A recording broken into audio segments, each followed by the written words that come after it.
25 साल तुम्हारे बीच गुजारे हैं, एक जानवर 10 साल आपके खूंटे पे रह जाता है, तुम्हें उससे प्यार हो जाता है। 10 महीने बकरा लेके बांध लेते हो, कुर्बानी पे कुर्बान करते वक्त आंसू आ जाते हैं। हम कितने बेहिस हो गए हैं, जिसने 25 साल हमारे बच्चों को कुरान पढ़ाया, हमारी कब्रों पे खड़े होकर के अजानें पढ़ी, हमारे मरने वालों के लिए कुरान पढ़ के सुनाया, 5 वक्त हमें रब की चौखट पे ले जाता रहा।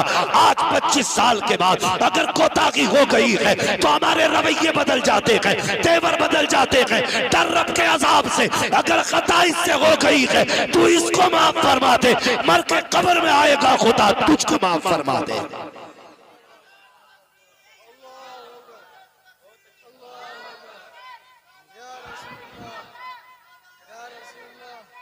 हाँ, ये दुख की बात है, दुख की। बदलो अपने रवैये। ओ भाई, इमाम है, घोड़ा नहीं है, लंगड़ा हो गया तो गोली मार दी।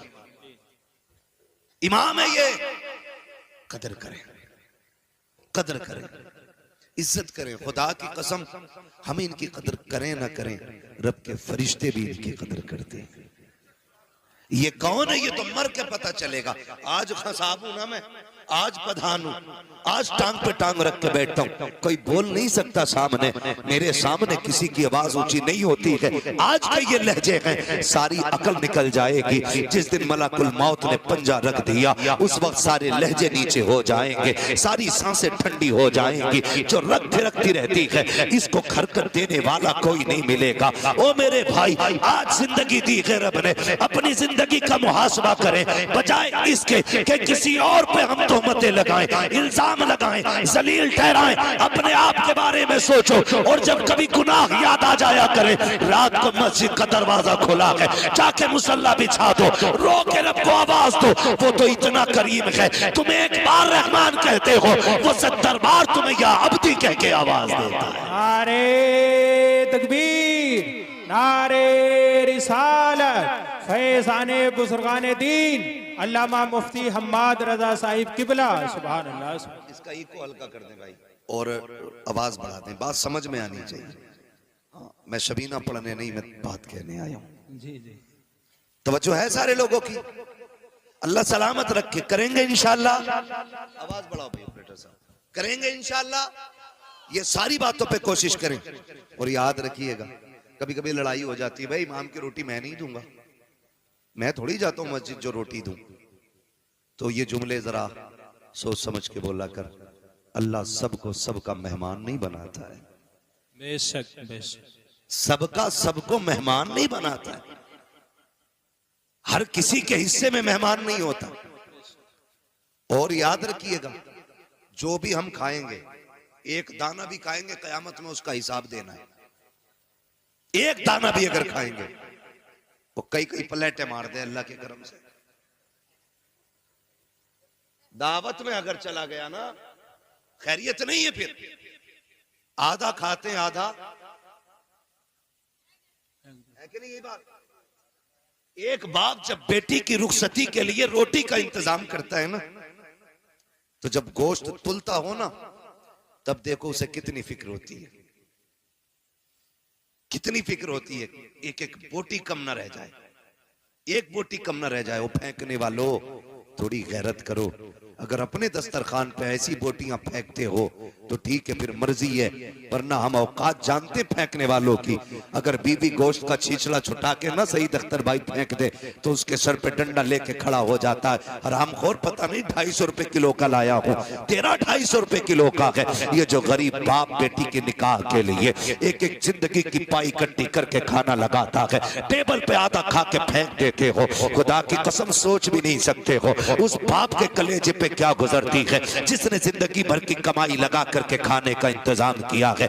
कदर किया करो रोटियों की, इज्जत किया करो। अल्लाह अगर तुम्हें दे रहा है, इसकी कदर करो, वरना मेरे नबी ने फरमाया रिस्क की इज्जत करना। अगर ये रूठा तो कभी जिंदगी में एक दाना तुम्हें मैसर नहीं हो सकता है। बेशक बेशक।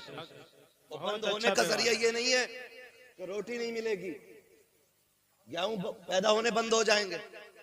अभी लगा है बीमारी खेतों में, ईख के पत्ते सूख गए। मैं भी बैठा था गांव में अपने, तो बातें होने लगी, बोले ईद को कोरोना हो गया। क्या हुआ भाई, ये कैसे हुआ, है ना। एक को कोरोना हो गया, क्या हुआ कि पत्ते सूख रहे हैं, 20 बीघे सूख गई, 30 बीघे सूख गई। मैंने कभी पिछले हफ्ते में आया था, तुम तो कह रहे थे मेरे खेत के जैसा किसी का खेत नहीं। उस टाइम पता क्या बात कही जा रही थी, उस टाइम कह रहे थे जो दवा मैंने डाली है ना किसी ने नहीं डाली। किसी का गन्ना ज्यादा काला तो कह रहा जो बीज मेरा है ना वो बीज है, किसी का ही नहीं। अब जब खड़ी खेती सूख गई, अब कह रहा कोरोना हो गया। भाई दवा नहीं है, कब कुदरत की मार है ये, कोई दवा से ही ठीक ना हो रहा। मैंने कहा तू याद कर अपने लहजे, खुदा की कसम रज़्ज़ाक़ अल्लाह है, एक एक पौधे को उगाने वाला वो है, पौधे का दरख्त बनाने वाला वो है, ये उसी की कुदरत तो है। तुमने एक टुकड़ा गन्ने का मिट्टी के नीचे डाला, उसने जमीन का सीना चीर के एक कल्ला निकाला, कल्ले का पौधा बनाया, पौधे के पूरे मेढ़े बना दिए, उसकी कुदरत से ये फलता रहा।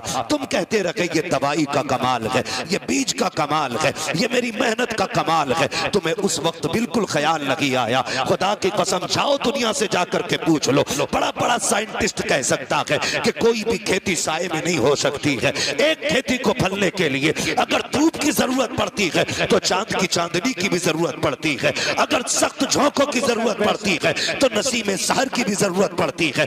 एक पौधे को बहाल करने के लिए रब ने कितना बड़ा निजाम लगाया है। कभी सूरज से सुखाया गया, कभी चांद से भिगोया गया, कभी सख्त हवाओं से पानी निचोड़ा गया, कभी बादे सबा से पौधों का मुंह धुला गया। तुम ये कहते हो कि ये दवाई का कमाल है, नहीं, तुम्हें उस वक्त कहना था ये खुदा की कुदरत से हो रहा है। खुदा की कसम दवा डालता या ना डालता, ना कोरोना होता ना टरोना होता। अपनी खेती खुदा के हवाले कर दे, एक एक बीज अल्लाह तेरे घर तक हिफाजत से पहुंचा दे। नारे तकबीर, नारे रिसालत, नारे हैदरी। अल्लामा मुफ्ती हम्माद रजा साहिब किबला, बहुत अच्छा पैगाम है माशाअल्लाह। करो कुछ, बहुत अच्छा, बहुत अल्लाह की कुदरत का इनकार न करो। बेशक। फसल अच्छी हो तो क्या शुक्र है तेरा, ना कहो तो मालिक सब्र करता हूं।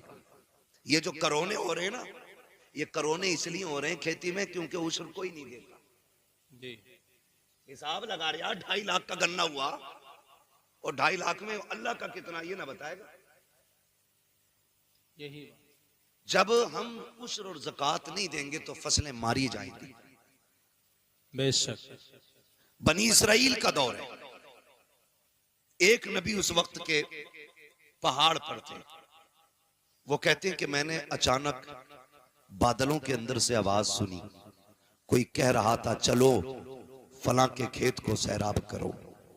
तो जो है ना, सुन रहे मेरी बात, अल्लाह करे ये बात आपकी समझ में आ जाए। हाँ, तो वो कहते हैं कि जब मैंने बादल से ये आवाज सुनी ना तो मैंने गौर किया ये जा किधर रहा। कहते हैं जहां मैं था वहां बादल बरसा और वहां से एक नाले की शक्ल में पानी चला। वो बयान करते हैं कि मैं पानी के साथ साथ चला, मैंने जाके देखा एक किसान अपने खेत में पानी भर रहा था। मैंने जो नाम सुना था, जो बादलों में नाम लिया गया था, फलां का खेत सैराब करना है, कहते मैंने उससे जाके पूछा तेरा नाम क्या, उसने वही नाम बताया। जब उसने वही नाम बताया तो मैंने उससे कहा यार बता नेकी कौन सी करके बैठा है, इबादत कौन सी की है। कहा क्यों, कहा ये बादल सिर्फ तेरे लिए बरसाया गया था। ये बनी इसराइल के नबी कहते हैं, जो उस वक्त के नबी हैं, वो कहते हैं उस वक्त के नबी थे। उन्होंने कहा, मैंने कहा यार बता नेकी कौन सी की है, कौन सी इबादत करके बैठा है जो तेरे लिए सिर्फ बादल बरसा है। उसकी आंख में आंसू आ गए, उसने कहा इबादत क्या करूंगा, मैं रब का गुनाहगार बंदा। कहा फिर ये बादल तेरे लिए क्यों बरसा, क्या अमल करता है। उसने कहा जब मेरी खेती तैयार हो जाती है, इससे जो भी पैदा होता है उसके मैं 3 हिस्से किया करता हूँ। एक हिस्सा बच्चों पे खर्च करता हूँ, एक हिस्सा अल्लाह की रजा के लिए गरीबों में तकसीम करता हूँ, एक हिस्सा फसल में लगा देता हूँ। अल्लाह अकबर। आवाज आई जो हमारे लिए गरीबों पे खर्च करता है उसकी फसलें मारी नहीं जाती हैं, अल्लाह उसके नसीब का पत्थरों से पैदा फरमा दे। सुभान अल्लाह, सुभान अल्लाह, माशाअल्लाह। लेकिन हम अगर पड़ा हुआ मिल जाए ना तो माले गनीमत, रातों रात बटियां की बटियां साफ। ओ भाई, जिंदगी जाब्ते के साथ गुजारे, जाब्ते के साथ गुजारे। हम कुछ भी नहीं और कोई औकात हमारी नहीं, सिर्फ इतनी है कि तेरे टुकड़ों पे पले गैर की ठोकर पे न डाल, बेशक झड़कियां खाएं कहां छोड़ के सदका तेरा। हम कुछ भी है ना हुजूर के करम से, हुजूर के करम से। ये तो नसीब है हमारा कि हम हुजूर की उम्मत में पैदा हुए। और खुदा की कसम, रसूल आजम भी हमारे हैं, बगदाद वाले गौसे आजम भी हमारे हैं, बेशक बगदाद वाले गौसे आजम भी हमारे हैं। आप तारीख का ये बाप पढ़ के तो देखें, दुनिया जानती है। कई बार ये सुना होगा, वाकया सुनाना मकसद नहीं, सिर्फ कुछ बताना चाहता हूं। सरकार गौस पाक के वालिद का नाम क्या है? सलामत रहो भाई, सलामत। हजरत अबू साले जंगी दोस्त रहमतुल्लाहि ताला अलैह वालिद, यही है ना? बोलो हाँ, यही नाम है, मुझे भी यही लग रहा। वालिद कई बार सुना होगा। रोजे से रहते थे, दिन भर रोजा रखना, रात भर नमाज पढ़ना। एक दिन भूख तेज की लगी ना, सुने बहुत गौर से, भूख तेज की लगी तो रोजा भी था, कहने लगे चलो दरिया के किनारे इफ्तार कर लेते। पानी पीने रोजे इफ्तार के लिए गए थे, सेब आ रहा था, उठा के खा लिया। क्या किया? अच्छा बताओ, किसी के पेड़ से तोड़ा था? बोले जरा, किसी से छीना था? दरिया में बहता हुआ आ रहा था, उठा के खा लिया। जैसे ही हलक के नीचे उतरा, फौरन दिल ने सवाल किया। दिल ने कहा, अबू साले, अगर रब ने कयामत में पूछ लिया कि जो सेब खाया था मालिक से भी पूछा था कि नहीं, जवाब क्या देना है? कांप गए, घबरा गए। रुक के जरा बताओ, दरिया का बहता हुआ सेब उठा के खा ले, दिल कबूल नहीं करता है। आज ना बाजार में बंदा खड़ा हो जाता है, इस ठेले से उस ठेले पे, उससे उस पे, सुबह से शाम तक ना उठा उठा के खा के कह रहा क्या रेट दी है? उसने कही 70 रुपए, कह रहा महंगी है। फिर सिंगाड़े वाले के पास पहुंचा, पहले खाया फिर पूछा क्या रेट है? का 60 रुपए, महंगा है। ऐसे पूरे बाजार में घूम फिर के ठलुआ बंदा पेट भर लेता है। हल्दी लगी ना फिटकरी, रंग चोखा आ गया। शाम को आया सीना चौड़ा करके, ओ भाई हराम के लुकमों से बच, हलाल के लुकमे खा। आज औलाद जूता लेके बाप के आगे खड़ी है, तो इसमें जिम्मेदार औलाद नहीं, बाप भी जिम्मेदार है। अगर तुम्हारा बेटा तुम्हारे सामने जूता लेके खड़ा है तो फिर लुकमे तलाश करो कहां से खिलाए थे, क्या खिलाया था बच्चों को। इसलिए कि अगर लुकमे हलाल के होते हैं तो औलाद मां बाप की फर्माबरदार होती है। ये ख्याल रखिएगा मेरी बात का। हराम के लुकमे नस्लें तबाह कर देते हैं। देर नहीं लगती है ना मैंड पे चलने। हम लोग अक्सर खेत में घूमने वाले लोग, इसलिए इस लेवल से मैं बात कर रहा हूं। बारी मारी सूत के किसी के खेत में गुजर जाओ, धान के धोरा पूरा ही साफ है, एक बाल में धान नहीं मिलेगा, तो सब सूत दिए। और करना कुछ नहीं है, चार खाएगा बाकी। याद रखना, हिसाब देना पड़ेगा इसका, और हिसाब इतना सख्त होगा, पूछा जाएगा जो तूने दाना चबाया था वो कितना खाया था, और जो छिलका फेंका था वो कहां फेंका था किसका, किसकी जमीन में डाला। देखने में कोई औकात है धान के छिलके की, मगर हिसाब इतना सख्त होना है। लेकिन हमें डर नहीं लगता, अरे देखा जाएगा, देखा जाएगा, कम कोई नहीं है। बाट देख लो, बेच रहा है ना तो 900 ग्राम तोल लिया, खरीद रहा तो 1 किलो 100 ग्राम डंडी मार के ले रहा। कपड़ा अगर नाप रहा है तो 10 सेंटीमीटर कम है, वो कह रहा जी इतने में ही आया। और अगर कह दो छोटा रह गया तो सुकड़ गया होगा। आज हुकूक लिबाद को बंदा हल्के में लेता है। हुकूक लिबाद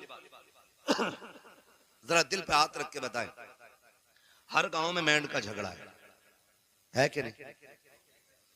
कहीं ऐसी जगह नहीं होती है, कहीं ऐसी जगह नहीं होती है जहां बैंड का झगड़ा ना हो। 4 इंच इधर की उधर कर दी, बड़ा बड़ा काबिल पड़ा बैंड काटने वाला, नीचे नीचे कुरेद का पानी भर दे, अगले दिन 4 इंच खेत बढ़ जाओ उसका, क्या भाई इधर कैसा आ गई ना, लौट गई होगी। क्यों? ये तो 10 फीट की दीवार थी ना जो लौट गई होगी। और ये सोच रहा सबसे पैदावार उसे ही कुरेदेगा बैठ कर। और जब सामने वाला भी कम नहीं होता, उसकी गिर गई, उसने उठाई पूरी फीट भर अंदर रख दी, तेरी माँ ने दूध पिलाया इधर रख के दिखा। याद रखिएगा, हजरत अली गुजर के जा रहे, 2 बंदे झगड़ा कर रहे, एक कहता था जमीन मेरी है, दूसरा कहता था जमीन मेरी है। हजरत अली को आते देखा, कहने लगे अली ठहरो, तुम तो शेरे खुदा हो, और नबी ने फरमाया अना मदीनतुल इल्म वालियुन बाबूहा, मैं इल्म का शहर हूं, अली उसका दरवाजा है, फैसला कर दें। फरमाया किस चीज का फैसला? कहने लगे ये कह रहा है जमीन मेरी है, मैं कह रहा हूं मेरी है, बताओ जमीन किसकी है?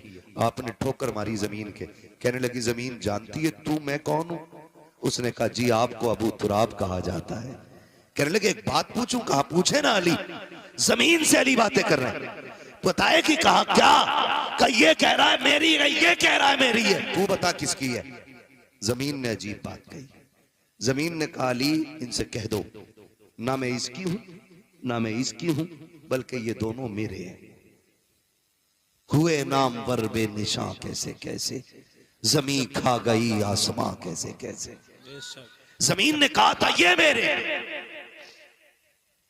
इस 2-2 इंच के लिए तुमने क्या क्या ना किया। जरा सी मेंढ की खातिर तुमने अपनों पे गोलियां चलाई, अपनों के सर तोड़े, लाठियां डंडे चलाए, अपनों को घर से बेघर किया, बहन बेटियों को कोर्ट कचहरी में खचेड़ा, सिर्फ 2 इंच जमीन की खातिर। और यार क्या चला जाता अगर तुम अपने सगे भाई के लिए 2 इंच जमीन की माफी दे देते, या तुम्हारा क्या चला जाता अगर किसी भाई का हक ना मारते। और भाई जहां तू बाप का बेटा है वो भी तो बाप का बेटा है, बाप की संपत्ति में बेईमानी कैसी। लोग कहते हैं हम परेशान है, मैंने कहा किसी की औकात नहीं है जो तुम्हें परेशान कर सके। हमारी परेशानी की वजह हम ही लोग हुआ करते हैं। जाओ जाके कचहरियों में देखो, भाई का मुकदमा भाई के खिलाफ है, भाई का दावा भाई के खिलाफ है। जेलों में जाके देखो जितने भी दाढ़ी टोपी वाले हैं उनको फंसाने वाले अक्सर मुसलमान क्यों होते हैं, उनका जायदाद का झगड़ा क्यों होता है। वो मेरे भाई खुदा का वास्ता इस 2 इंच 4 इंच फीट भर के लिए अपनों का खून न बगाना,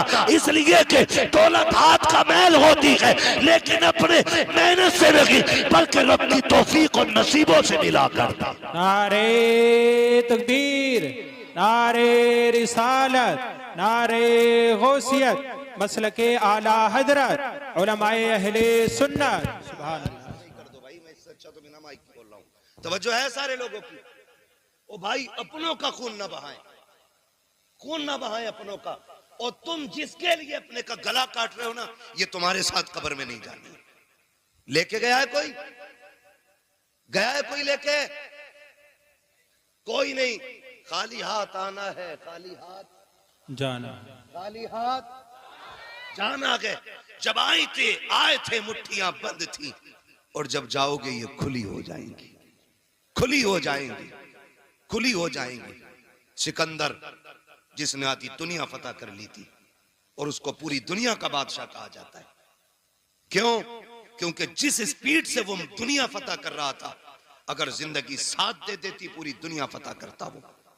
जानते हो, चलते चलते रास्ते में सांप ने काटा, जहर फैला, बिस्तर पे लेट गया। तबीबों ने इलाज किया, इलाज होते होते एक दिन तबीबों ने हाथ उठा दिए। तबीबों ने कहा ये बादशाह अब आखिरी लम्हात आ गए, बचोगे नहीं। उसने कहा कितना वक्त है? कहा बस चंद सांसें हैं। उसने कहा क्या मैं यहां से अपने वतन नहीं जा सकता? उन्होंने कहा नहीं, अब इतनी मोहलत नहीं है तुम अपने वतन जा सको। तब सिकंदर ने कहा था मेरे पास बहुत दौलत है, जाओ जाकर के ऐलान कर दो मेरी सारी दौलत कोई ले ले और इतनी सांसें दे दे कि मैं अपने मुल्क में जाके मर सकूं। तो सबने कहा था बादशाह सारी कायनात लेकर के कोई तुझे एक सांस नहीं दे सकता। उसने कहा फिर दौलत किस काम की? कहा लोगों मैं मर जाऊं मेरे हाथ कफन से निकाल देना। कहा किस लिए? ताकि दुनिया को बता दूं ये दौलत इतनी बेवफा है, तुम्हारे ही काम लगी आनी है, हाथ निकाल देना ताकि दुनिया दौलत को सब कुछ न समझे, दुनिया जान ले सिकंदर खाली हाथ आया था, खाली हाथ। नारे तकबीर, नारे रिसालत, नारे गौसियत, मसलके आला हजरत अल्लामा मुफ्ती हम्माद रजा साहिब किबला। सुभान अल्लाह, बहुत अच्छा पैगाम। ओ भाई ये किसी के साथ नहीं गई है और यह के बाद दीगरे सब की बारी है। आज मेरी है, कल आपकी बारी है। लोग कहते हैं हम उसे छोड़ के आए कब्रिस्तान। औकात क्या तुम छोड़ के आए? वो तुम्हें लेके गया था कब्रिस्तान तक। वो जो जनाजे में लेटा है ना वो तुम्हें लेके गया था। वो गड्ढा दिखा के लाया है, उसने कब्र दिखाई है, उसने मिट्टी दिखाई है, उसने तख्ते दिखाए हैं, उसने अंधेरा घर दिखाया है। उसने कहा मैं तो चल दिया, तू इसकी तैयारी करके आना, तू इसकी तैयारी करके आना। लोग समझ बैठे हैं कि नहीं नहीं जी जो भी है ऊपर ही ऊपर है। नहीं, असल मामला नीचे का है, असल मामला नीचे का है। हलाल की दौलत इकट्ठा करना बच्चों के लिए। ये दुनिया बड़ी बेवफा है। मर के देखो, अगर बाप करोड़ों भी छोड़ के गया है ना तो बेटों ने सोने के सिक्के नहीं दिए मस्जिद में। ये नहीं सोचा मेरे अब्बा ने मेहनत से कमाई थी, लाओ इसे ही बख्शवा लिया जाए। सोचा ही नहीं। सोचा बाप की जायदाद है तो भाई ये माले गनीमत है, अब नहीं दूंगा मैं किसी को। ना करें, अपने जीते जी आखिरत का इंतजाम करें। सरकारे गौसे पाक के वालिद ने वो सेब खा लिया, ख्याल आया माफी लेनी चाहिए। दरिया के किनारे किनारे चले, बाग मिल गया सेब का, टहनियां लटकी हुई पके सेब लगे थे, समझ गए इसी बाग का सेब होगा। डर कितना था, एक सेब की कीमत देखें, एक सेब की कीमत। आज लोग गरीबों का हक खा जाते हैं, डकार तक नहीं लेते। कितने यतीम भतीजों को जहर दे दिया गया ताकि उनके हिस्से की संपत्ति भी हमें मिल जाए। वो भाई यतीम तो नहीं देख रहा लेकिन खुदा देख रहा है, खुदा देख रहा है। गरीब तो जहर खा के मर गया लेकिन हिसाब अल्लाह को देना है, हिसाब अल्लाह को देना है। अकीदे मजबूत रखो। हालात कैसे होते, मैं ज्यादा बात नहीं बढ़ाना चाहता, बस चंद बातें गौर से। बाग में पहुंच गए, एक ना बाग की सफाई कर रहा था, उससे आपने कहा तू बाग का मालिक है? उसने कहा नहीं। कहा काम क्या है? कहा मुझे बाग के मालिक से मिलना है। कहा क्यों? बाग के मालिक किसी से मिलते नहीं है, वो गोशा नशी रहते हैं। उसने कहा मेरा जरूरी काम है। आने वाले ने कहा, यानी सरकार गौस पाक के वालिद ने, काम बताइए क्या है?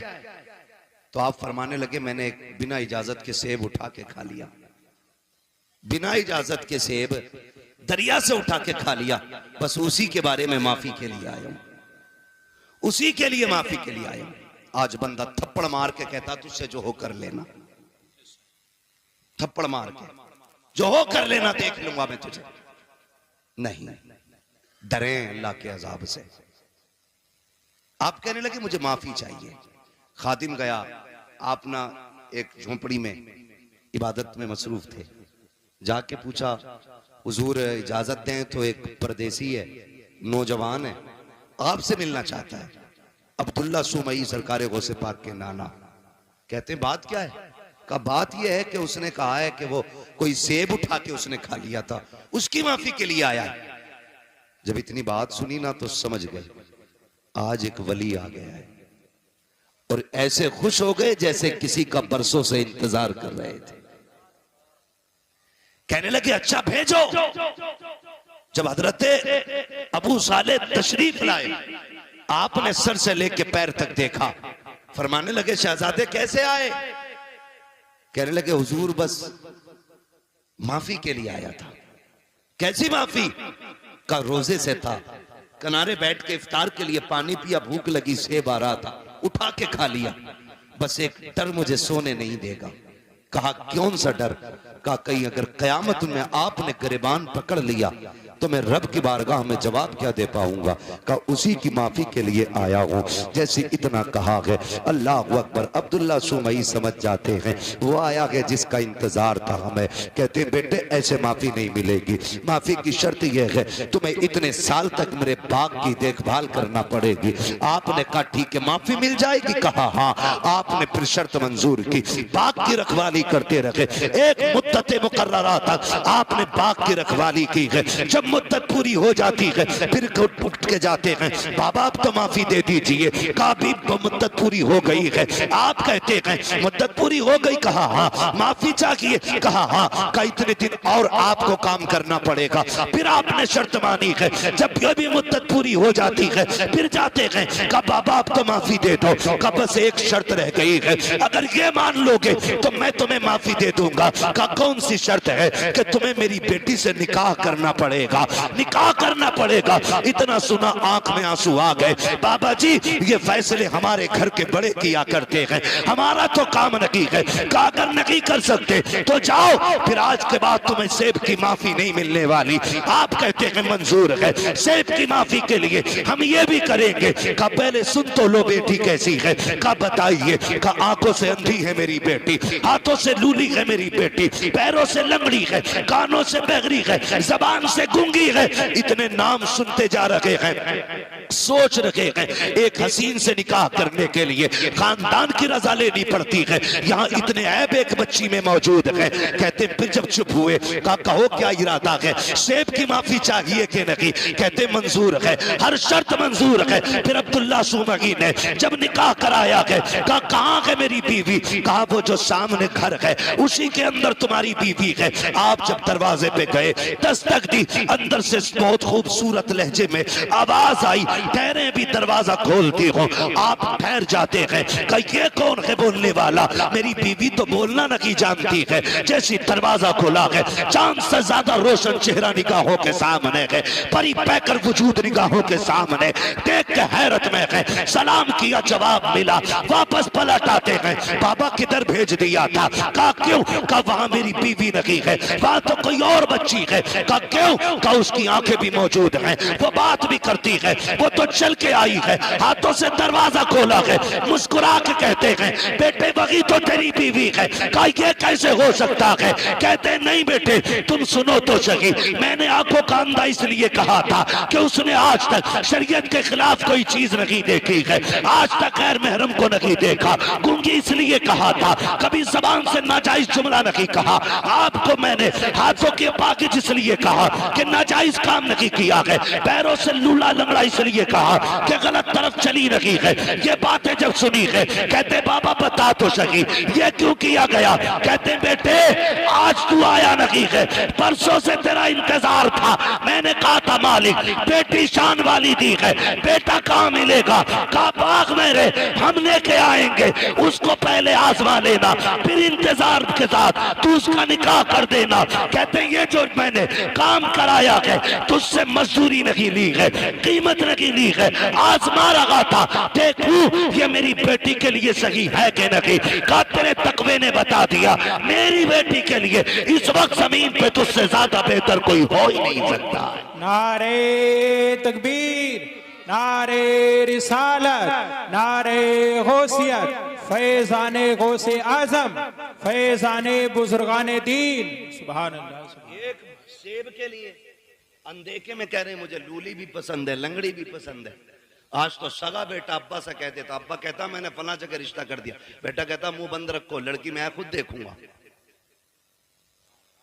हाँ मैं खुद देखूंगा। अब्बा के मुंह का थूक सूख जाता है ये सुन करके। तू देखेगा भाई? हाँ तुम्हें क्या जान, तुम हो ओल्ड मॉडल, हम हैं न्यू मॉडल, तुम पुराने दौर की सोच रखने वाले। अब तुम्हें क्या पता औरत आज के दौर में कैसी होनी चाहिए। मैं नौजवानों तुम्हें मशवरा देके जा रहा हूं, मुफ्त में बेहतर मशवरा। बताऊं, जब भी निकाह करना माँ बाप की मर्जी से निकाह करना, बुरा ना मानना। 3 घंटे नाली पे बैठ के बात करके कह रहा नहीं मुझे पता लड़की कैसी होनी चाहिए, तमाम मच्छर खा के खुजाते पागल कुत्ते की तरह खुजा रहा है। अब्बा से कह रहा मुझे पता है कैसी होनी चाहिए, तुम्हें नहीं पता। अरे इसने 40 साल एक औरत के साथ गुजारे, ये जानता क्या अच्छाई होती है उसमें, क्या बुराई होनी चाहिए, और तू 3 घंटे फोन पे चिपक के कह रहा मुझे पता है। सुन भाई, अगर तुझे 3 घंटे में पता हो तो हमें तेरा भी अंजाम पता है। 6 महीने नहीं गुजरेंगे, या तो तलाक का तोहफा उसके सर पे होगा या मर्डर करके तू फ्रिज में रख चुका होगा। इसलिए आपसे गुजारिश है, रिश्ता करें तो बुजुर्गों की मर्जी के साथ करें। इसलिए कि अगर 1% कमी रिश्ते में होती भी है ना, तो उस कमी को माँ बाप की दुआएं पूरा कर दिया करती है, उस कमी को माँ बाप की दुआएं पूरी कर दिया करती है। कभी अपनी मर्जी नहीं लगानी है कि भाई मैं अपनी मर्जी से निकाह करूंगा, मेहनत से बाप पालता है। आज हम पूछते हैं ना क्या किया अब्बा ने, औलाद आगे आई तो पता चला बाप का किरदार क्या था। आज जब बेटे ने उंगली थाम के कहा ना अब्बा मेले में जाना है, तो पता चला कि बाप ने हमें कैसे पाला था। माफ कीजिएगा, बाप गरीबी की दौर में कंधे पे बैठा के मेले लेके जाता था। आज बाइक होते हुए हम अपने बाप का बोझ हॉस्पिटल तक नहीं ढो सकते। काय की इंसानियत हमारे अंदर। अपना सगा बाप गर्मी के मौसम में तेरे मेरे पेड़ के नीचे टाइम काटता है, और हम बीवियों के साथ ऐसी फ्रिज कूलर में, और कह रहा मौलवी तावीज दे दे बरकत हो जाए। देख तेरी बरकत रोडों पे फिर रही है, तेरी बरकत पेड़ों के नीचे है। देख तेरी बरकत किसी के स्लिप पे बैठी होगी, जाके देख दोपहरी में तेरी बेटी किसी की बैठक में पड़ी होगी, जाके देख तो सही तेरी बरकत किसी के आंगन में पड़ी होगी। बरकत मुझसे ना मांग, इनसे ना मांग, अगर बरकत चाहिए सोच जिस बाप ने पूरी जिंदगी धूप में पसीना बहा करके तुझे मुझे जवानियां दी है, उसका हाथ पकड़ के उसे फ्रिज में कूलर में वॉशिंग मशीन के सारे ऐश दे दे। खुदा की कसम तू उसके ऐश का इंतजाम कर, खुदा तेरी कब्र में तेरे ऐश के इंतजाम फरमा दे। बेशक बेशक है ना, जितना बड़ा बेटा हो गया इतने लहजे बिगाड़ के बात कर रहे। अब्बा के कह रहे अल्लाह 4 मेहमान आ रहे हैं, तो कह रहा शट अप, क्योंकि इस गधे को 4 इंग्लिश के बोल आ गए ना। अपने अब्बा से कह रहा शट अप, क्यों? कह रहा बेवकूफ हो तुम, तुम्हें पता है मेहमान कैसे बैठाए जाते? कहता आउट, आप बाहर जाइए, मैं देख लूंगा अपने मेहमानों को। वो जानवर अभी तो इतना भी बड़ा इंसान न बन सका कि अपने बाप को बाप कह लेता। खाली कोट पहनाने से गधा मास्टर नहीं हो जाता। बेशक अगर उसके कानों पे 8 पेन लगा दो वो डॉक्टर नहीं बनेगा। खुदा की कसम, इंसानियत अगर इंसान के अंदर है ना, तो वह 1000 शैतान डॉक्टरों पे भारी होता है। इंसानियत असल होती, और वो तरक्की पे लानत जो हमें अपनों का बेअदब बना दे। ये भी याद रखिए, जो हमें अपनों से दूर कर दे, लानत ऐसी तरक्की पे, लानत ऐसी कामयाबी पे जो हमें बाप का गुस्ताख बना। अल्लाह से कसरत नहीं, अल्लाह से बरकत मांगनी है। क्या मांगेंगे? बरकत मांगिए। कसरत तो ये है 15 लाख कमाते महीने में और खर्च 16 लाख होते। बताओ बंदा गरीब है क्या अमीर? गरीब।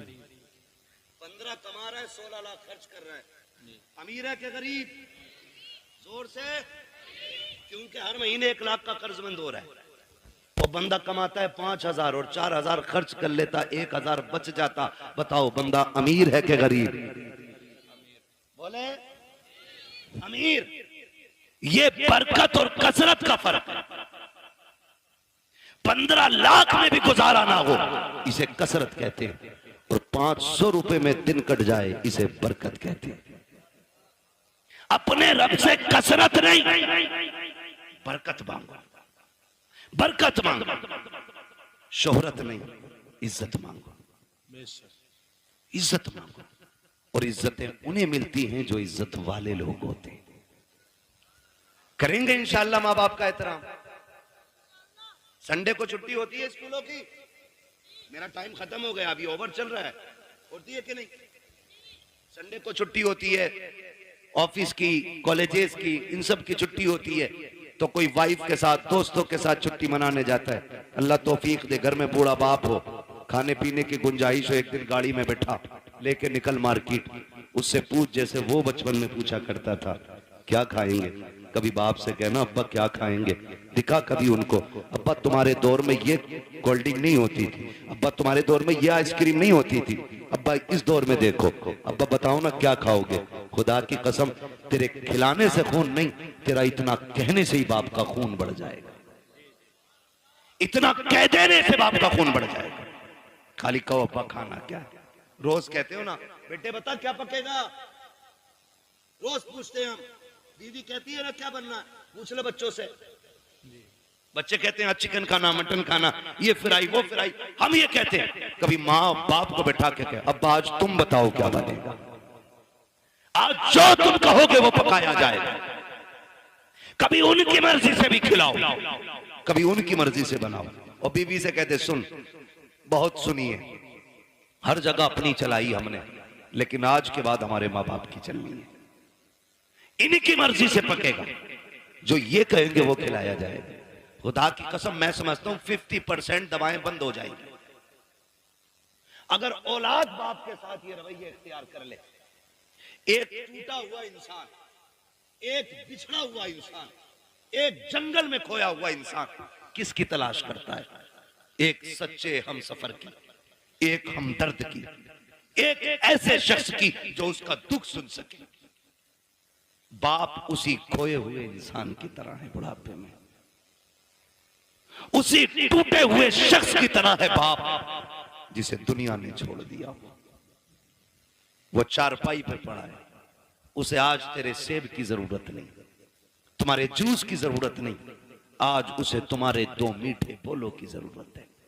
बेशक लोग पूछते हैं क्या करें अब्बा की खिदमत, मैं सीधी बात कह देता हूं, अब्बा की खिदमत ही अगर करनी है ना, बूढ़ा बैठा हो ना और टेक लगा के बैठा हो, आप पीछे खड़ा हो, कंधे दबा के कहे अब्बा इन्हीं कंधों पे लेके जाते थे ना, वो मुस्कुरा के तुझे देखेगा। खुदा की कसम दुआएं होने लग जाएंगी।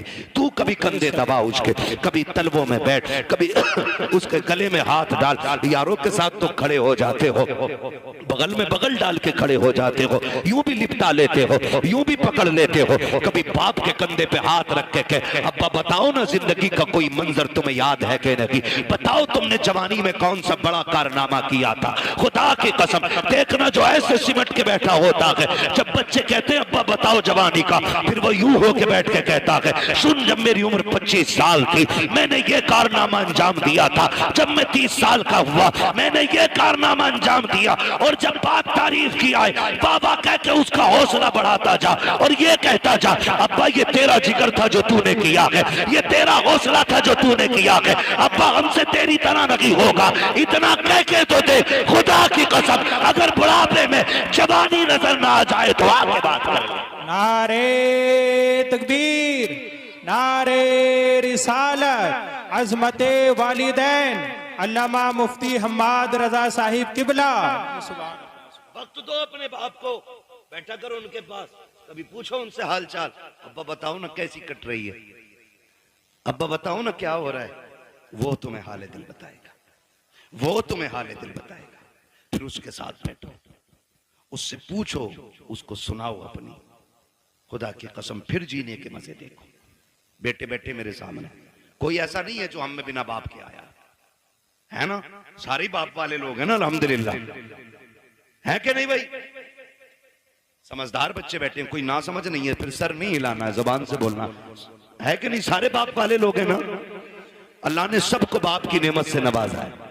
ये अलग बात है, कुछ कब्रिस्तान में आराम कर रहे हैं, कुछ बिस्तर में आराम कर रहे होंगे, लेकिन सारे बाप वाले लोग। जानते हो जिसका बाप ना अपनी कठिनाइयां गिनाया करे, उस बेटे पे लाजिम है वो और ज्यादा सिमट के अपने बाप के पैरों में बैठे। आज तुम्हारी जेब पे मेडल लग गया ना, आज तुम शान वाले हो गए ना, लेकिन बाप के आगे कुछ नहीं, बाप के आगे कुछ नहीं। वो कभी तुम कहो ना अब्बा बताओ ना घर का खर्च कैसे चलता था, वो ये कहना यार तुम्हारे दौर की तो बात अलग है, हमने तो यार रक्शे चला के बस पेट पाले, तो उसके कदमों में बैठ के कहे, अब्बा आज जो ये कलम का दौर है ना, ये तेरे रक्शे का कमाल है। उस कामयाबी को भी बाप की मजदूरी पे डालो।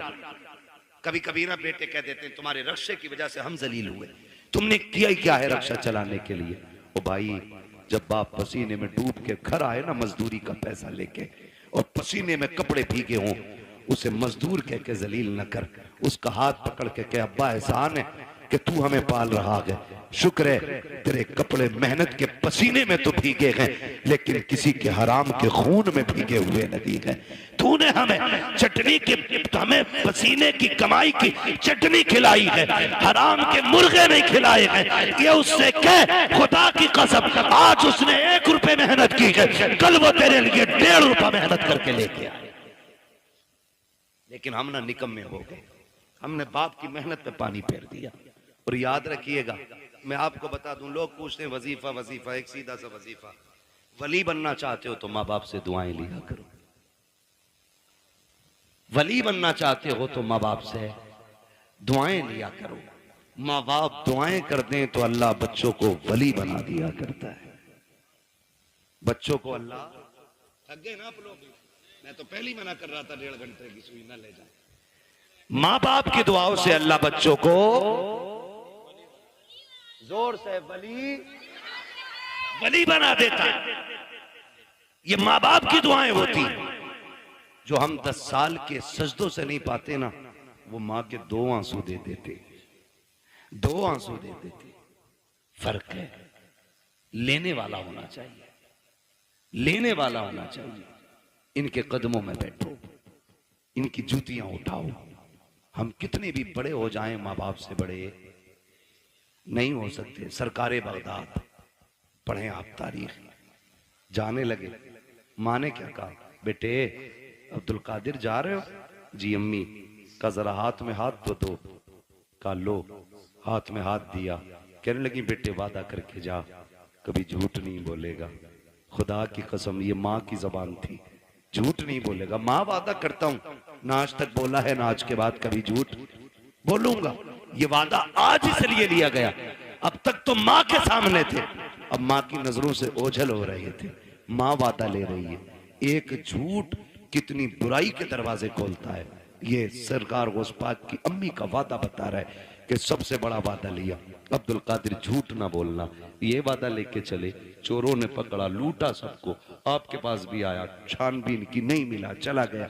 बादशाह ने पूछा, जो डाकू का सरदार था, सब कुछ ले आए? कहा हाँ। कहा कोई बचा तो नहीं? एक ने कहा एक बच्चा बचा है, हमने तलाश किया तो कुछ नहीं है, लेकिन वो बता रहा उस पर 40 सिक्के सोने के, हमने सारे छान ली। उसने कहा बुला के लाओ। सरकार गौस पाक तशरीफ लाए। डाकुओं के सरदार ने कहा, बेटे क्या है तुम्हारे पास? कहा सोने के सिक्के। कहा कितने? कहा 40।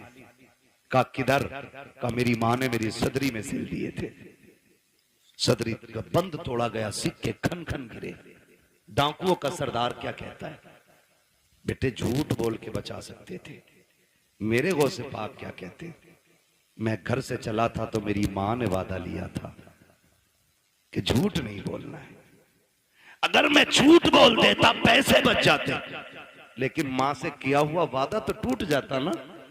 गौस पाक फरमाते हैं कि ऐसे 40,000 सिक्के कुर्बान, लेकिन माँ से किया हुआ वादा नहीं तोड़ा जाएगा। अल्लाह, माँ से किया हुआ वादा नहीं तोड़ा जाएगा।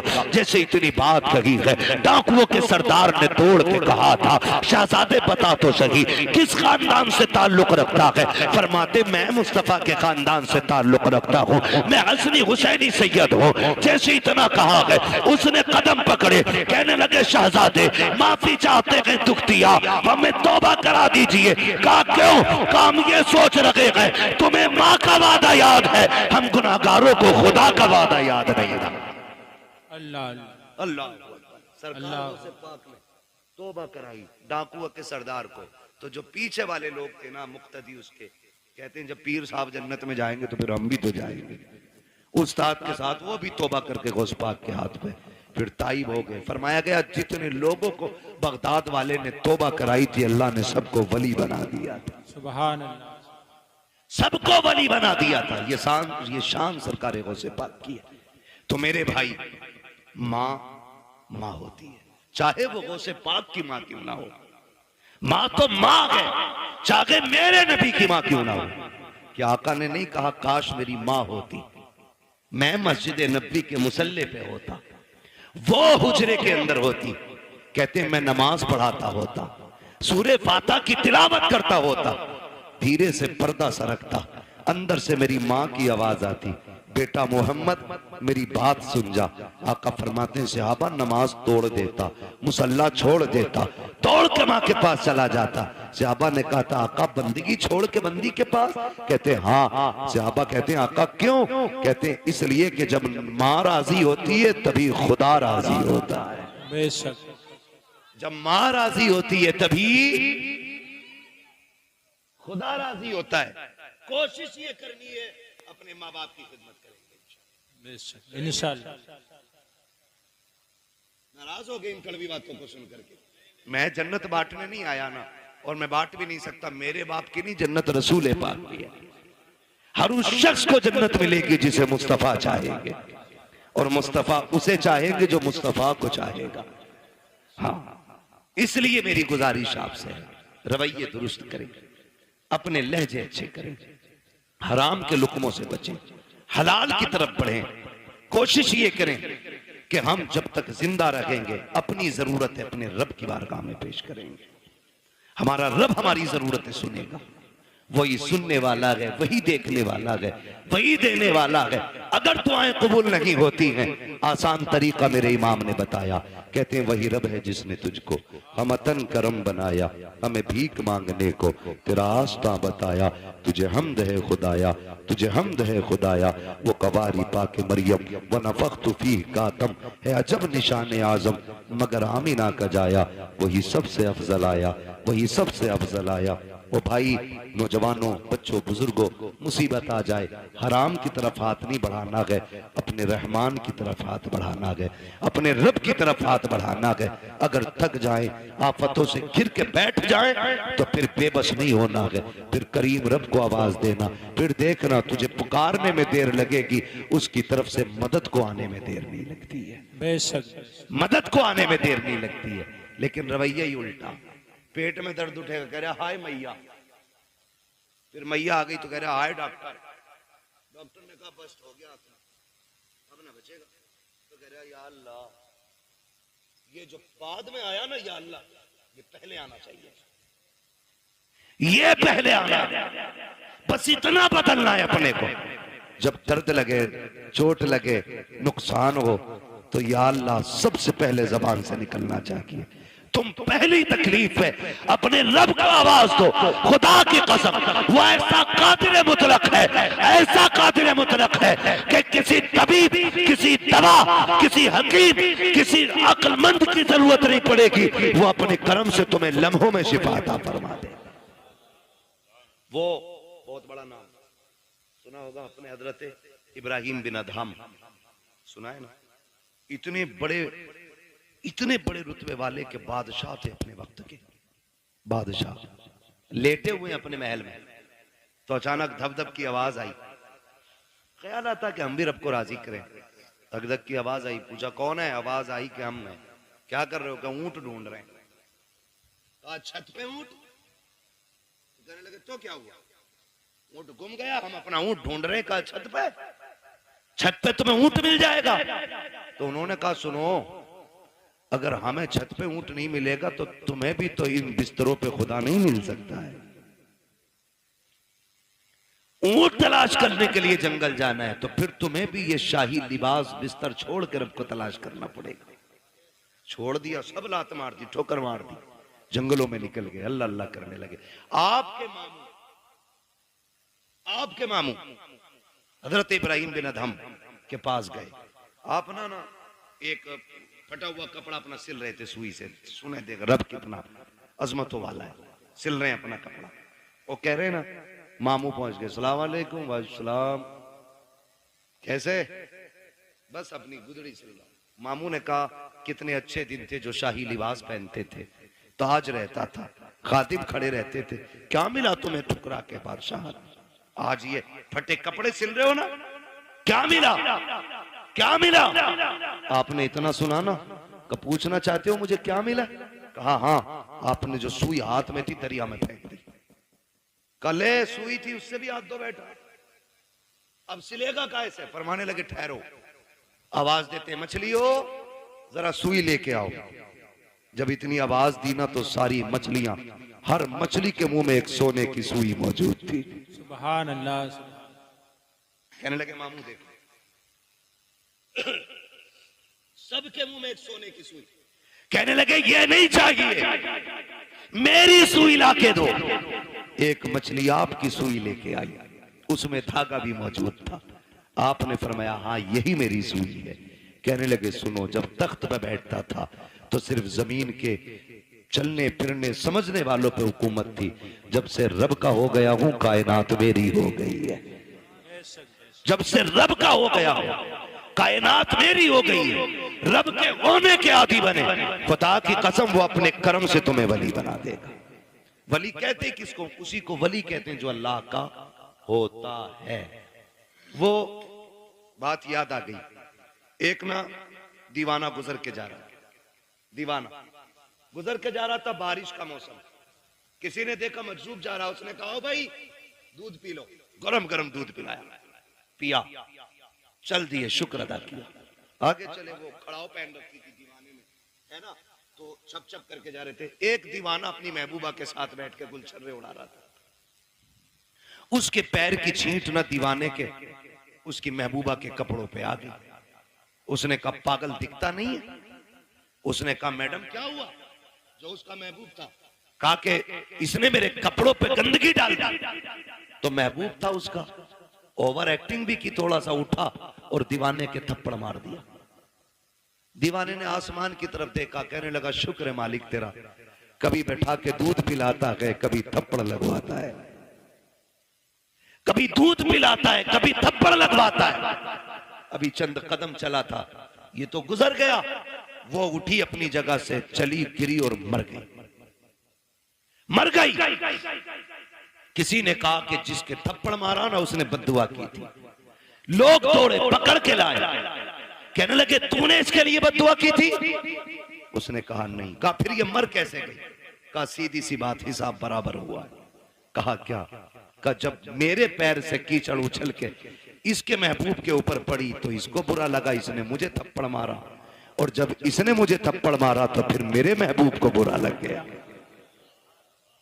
इसने अपनी हैसियत से बदला लिया, उसने अपनी शान के मुताबिक काम कर दिया। उसने कहा झगड़ा कोई नहीं, हिसाब बराबर है, हिसाब बराबर है। यही हजरत अली फरमाते हैं कि जब भी तुम्हारा मुकाबला किसी गरीब से हो तो अल्लाह से डरना, गरीब से डर जाना, कमजोर से डरना, भले ताकतवर से मत डरना। किसी ने कहा था अली कमजोर से क्यों डरना? ताकतवर से डरना समझना आता है, कमजोर से डरना समझना नहीं आता। तब हजरत अली ने कहा था सुनो, जब ताकतवर पे तुम ताकत दिखाओगे तो वो अपनी ताकत से बदला ले लेगा, लेकिन अगर तुम कमजोर पे ताकत इस्तेमाल करोगे तो वो बदला खुद नहीं लेगा, उसका बदला अल्लाह लेता है। कौन लेता है? अल्लाह लेता है।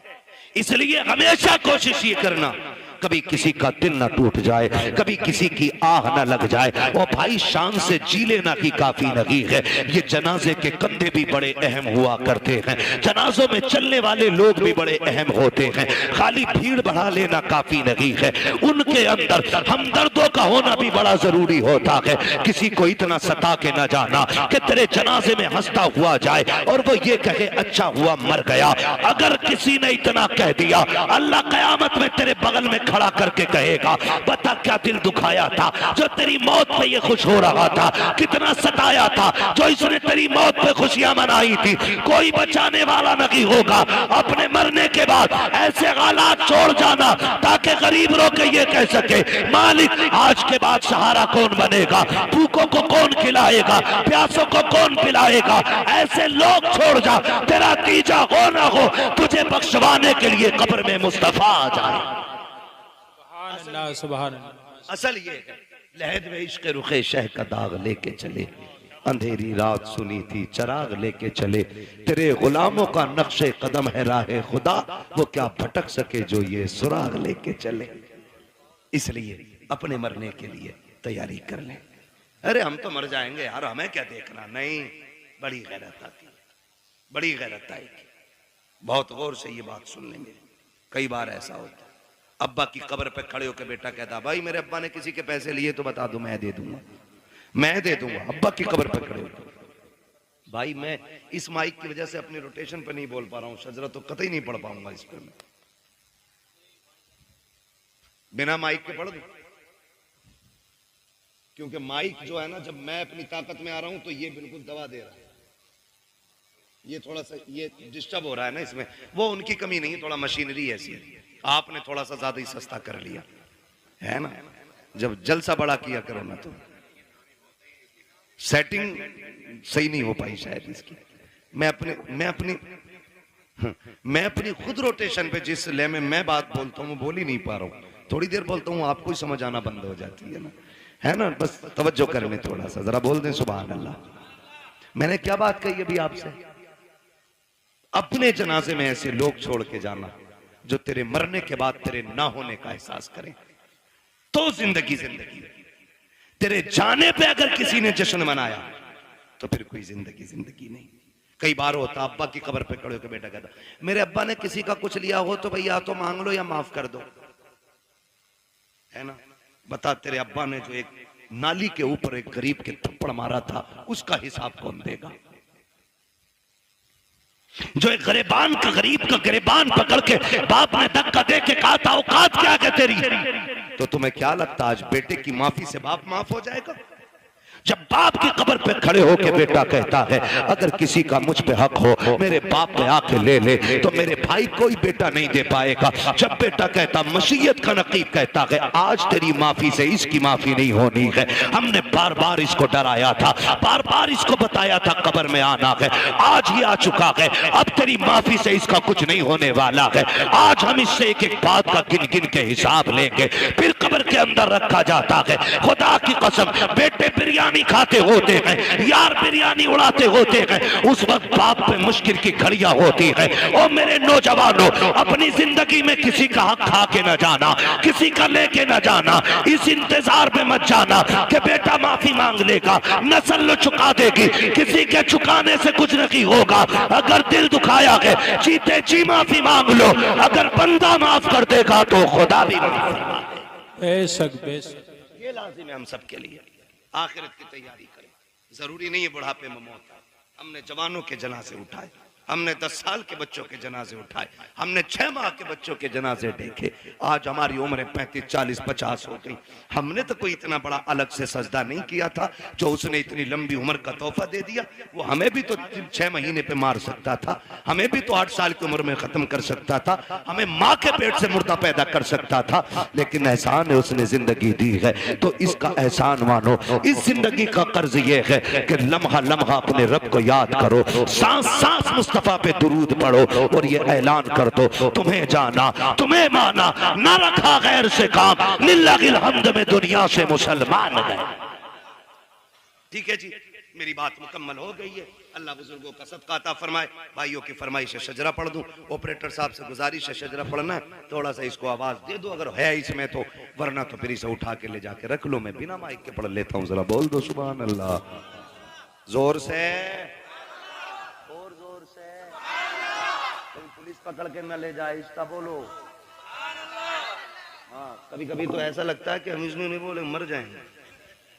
अगर महफिल में मौत आ भी गई ना तो सुने, वो कहा था किसी ने, तेरे दामने करम में जिसे नींद आ गई है, जो फना न होगी ऐसी उसे जिंदगी मिली है ना। यहाँ मरने वाले भी इंशाअल्लाह मदीने में जाके आंख खोलेंगे। पहली बात तो मदरसा है, हुजूर का घर है, फिर हुजूर की महफिल है ना। हुजूर की महफिल में आंख लग जाए और ख्वाब आता है ना, तो फिर हुजूर ही तशरीफ लाया करते, हुजूर ही तशरीफ लाते। जरा बोल दे बचल के सुभान अल्लाह। भाई जो जबरदस्ती खाना खिलाने कह रहे थे, हैं नहीं हैं सारे लोग अभी गए तो नहीं है ना कमेटी वाले। अल्लाह आपको सलामत रखे, आपको साथ देना है। जब मैं हाथ का इशारा करूं ना तो समझ जाना मौलवी सांस लेना चाह रहा है। बात सही रहती है साहब, ठीक है भाई कारी साहब। हाँ, जब मौलवी इशारा करे समझ लो मौलवी की तांत घुट रही है, अगली सांस लेना चाहता है, उसी बीच में आपको जोर से क्या बोलना है? इतनी जोर से तो वो बोलते हैं कि जो सुनना ना चाहते, आप सुनना चाहते फिर इतनी सस्ती से बोलें सुभान अल्लाह। हाँ, तो जब आप इतनी जोर से सुभान अल्लाह कहोगे तो मैं इसकी आड़ में सांस ले लूंगा। अल्लाह चाहेगा आपको नेकी मिल जाएगी, और वो बड़ा करीम है, जब आपको देगा तो फिर हमें भी अता कर ही देगा, है ना? तो हाथ का इशारा होगा, फिर क्या बोलना है आपको? सुभान अल्लाह। ये देखो तुम चेयरमैन हो, ये जमींदार लोग हैं, और ये तो तख्त नशीन शहंशाह लोग है जी, हम चेयरमैन, ठीक है? तो जमींदारों से लेकर चेयरमैनों तक, चेयरमैनों से लेकर दरबानों तक, दरबानों से लेकर के तख्त नशीनों तक, सभी से गुजारिश है मेरा साथ देंगे और मोहब्बत से बोलेंगे सुभान अल्लाह। कई लोग तब भी ऐसे घूर के देख रहे हैं कि डेला मार देंगे। मर्जी है तुम्हारी, मेरे भाई ने कहा इसलिए पढ़ रहा हूं शजरा, वरना कतई नहीं पढ़ता, इतना थक गया हूं। बोले जरा। मैं एक बात बता दूं, मैं नमाज की नीयत नहीं बांध रहा हूं। कभी सोच रहे हो तरावी में क्या होता है, हजरत 15 पारे शबीने में कभी कभी होती थी ना, तो इमाम साहब ने नीयत बांध ली, अपना आप हुक्का लेके बैठ के ना ली, जब तक रुकू चल रहा है तब तक हुक्का चल रहा है, रुका है हुक्का बहकर रुकू। तो ये नीयत नहीं है मेरी नमाज की कि तुम चुप जाओगे मैं चलता ही रहूंगा, तुम सुभान अल्लाह कहोगे तो आगे चलूंगा, वरना वही नीयत तोड़ दूंगा। ठीक है जी, जरा बोल दे सुभान अल्लाह। माशाअल्लाह, जियो सलामत रहो। 2 बज गए हैं लेकिन लग नहीं रहा 2 बज रहे, 2 घंटे और बोल लूं, कर लूं 2 घंटे और तकरीर। इधर वाले लोग सोच रहे हैं घर पे पिटाई पक्की है, बता के ही नहीं आए। हाय मेरे भाई, सलामत रखे अल्लाह तुम्हें, ये मोहब्बत है। देखो तकरीबन 600 सवा 600 किलोमीटर का सफर करके आप तक आया, ट्रेन से नहीं, फ्लाइट से नहीं, अपनी गाड़ी से। थका हुआ था, आपने इस मोहब्बत से सुना कि थकन का एहसास ही खत्म हो गया। अब इस मोहब्बत से आपको शजरा सुनना है कि मुझे लगे ही नहीं मैं तकरीर कर चुका हूं। बोले जरा सुभान अल्लाह। आदम के बेटे शीश। देखो कैमरे वालों पे कतई उम्मीद ना रखिए, ये जलसे में नहीं, ये बिजनेस में आए, ठीक है जी? जलसा तुम्हारा और मेरा है। हाँ,